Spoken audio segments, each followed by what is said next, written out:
dawladda doonaysay waa la diiday annaga xildhibaanada dawladda doonaynay waa la diiday waxaana diiday Ugaandhees iyo najis oo magac Soomaaliyeed sheeganaya iyo miyiga dalka waa la haystaa ee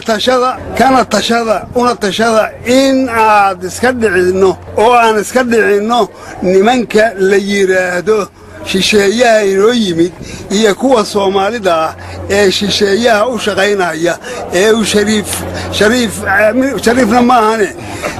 gudoomiyaha baarlamaanka tuugaahi uu madax ka yahay Shariif Xasan leeyahay waxa dad yow Soomaaliyeed midka madaxweynaha ee liita ee ummadda Soomaaliyeed ee magaceeda haysto waraaqdaad aragteen iyo waxaad aragteen soo saxay ina waad u jeedaan waa in la iska dhiciyo guni waa gun Uganda waa gun